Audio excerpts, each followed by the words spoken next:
राम राम सबको। आज मैं आपको करवा चौथ व्रत कथा के साथ विनायक जी की भी कहानी सुना रही हूँ। तो सुने। करवा चौथ की कहानी। एक साहूकार था। उसके 7 बेटे और एक बेटी थी। सातों भाई बहन साथ बैठकर खाना खाते थे। एक दिन कार्तिक की चौथ का व्रत आया तो भाई बोले कि आओ बहन जीम ले। उनकी बहन बोली कि भाई आज करवा चौथ का व्रत है, इसलिए चांद निकलने पर जीमूंगी। तब भाई बोले कि क्या हमारी बहन भूखी रहेगी?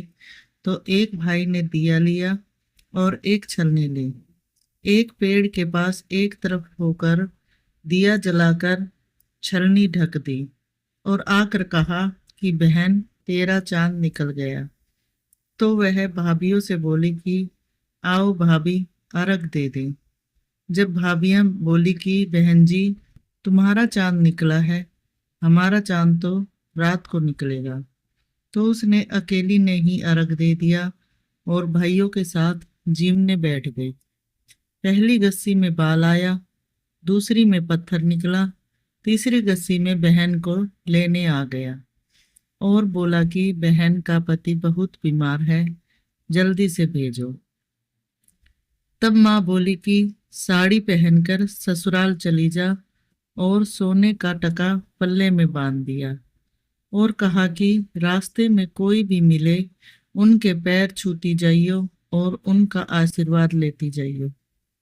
सब लोग रास्ते में मिले और यही आशीर्वाद देते गए कि ठंडी हो, सब्र करने वाली हो, सातों भाइयों की बहन हो, तेरे भाइयों को सुख दे।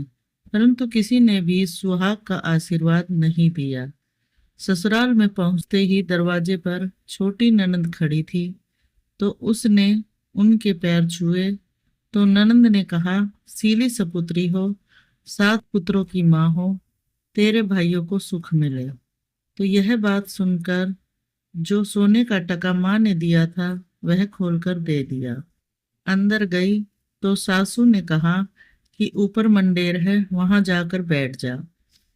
जब वह ऊपर गई तो देखा कि उसका पति मरा पड़ा है, तो वह रोने चिल्लाने लगी।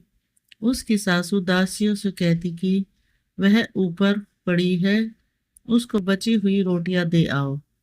इस प्रकार मंगसीर की चौथ आई और बोली कि करवे ले लो, करवे ले लो, भाइयों की प्यारी करवे ले लो, दिन में चांद उगना करवे ले लो, ज्यादा भूख वाली करवे ले लो। तब वह चौथ माता को देखकर बोली कि मेरे को उजाड़ा है तो तू ही सुधारेगी, मेरे को सुहाग देना पड़ेगा।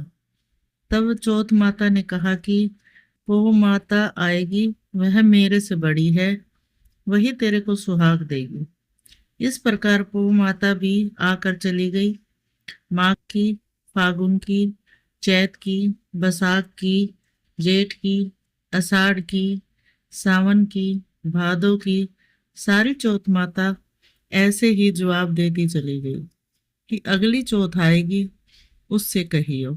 बाद में अश्विन की चौथ आई और कहा कि तेरे ऊपर कार्तिक की चौथ नाराज है, वही तेरा सुहाग देगी, तब उसके पैर पकड़कर बैठ जाइयो।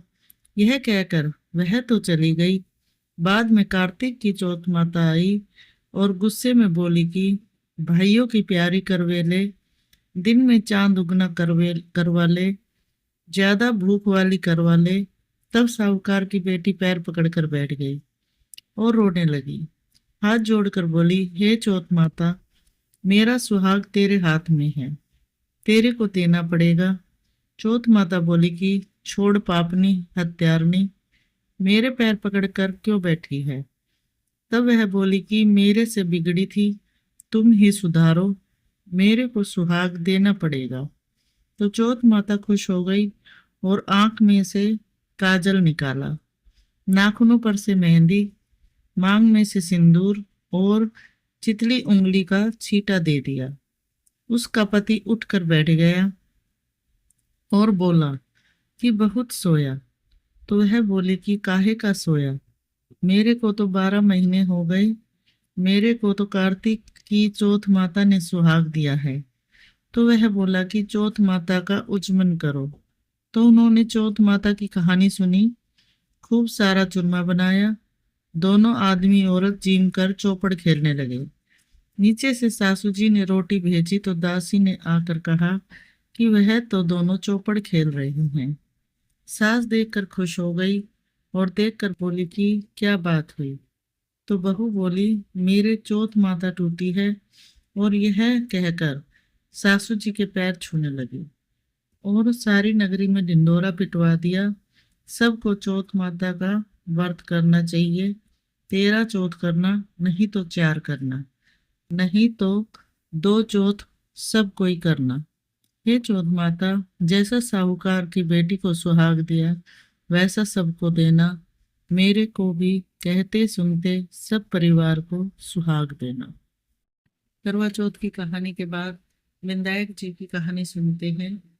एक अंधी बुढ़िया माई थी जिसके एक बेटा और बेटे की बहू थी। वह बहुत गरीब थी। वह हमेशा गणेश जी की पूजा करती थी। तो एक रोज गणेश जी कहते कि बुढ़िया माई कुछ मांग, नहीं तो अपने बेटे और बहू से पूछ ले।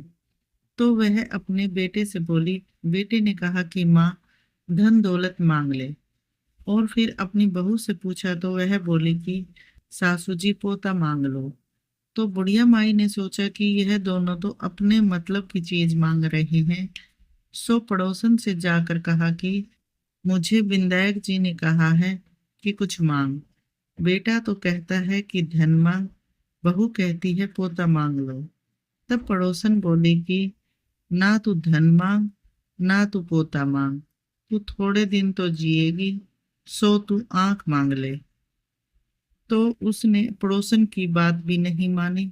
घर पर जाकर सोचा कि बेटा बहू खुश हो, वह भी मांग लूं और अपने मतलब की चीज भी मांग लूं। दूसरे दिन गणेश जी आए और बोले कि बुढ़िया माई कुछ मांग। तब वह बोली कि आंख दे जिससे सोने के कटोरे में पोता दूध पीता दिखे, सुहाग दे, निरोग काया दे, 9 करोड़ की माया दे, बेटा दे, पोता, पड़ पोते, दुनिया में भाई भतीजे, सारे परिवार को सुख दे। तब गणेश जी बोले कि माई तूने तो मुझे ठग लिया और सब कुछ मांग लिया, परंतु तब इस प्रकार होगा। और यह कहकर गणेश जी अंतर ध्यान हो गए। बुढ़िया माई के उसी प्रकार सब कुछ हो गया। हे गणेश जी महाराज, जैसा बुढ़िया माई को दिया वैसा सबको देना। गणेश महाराज की जय।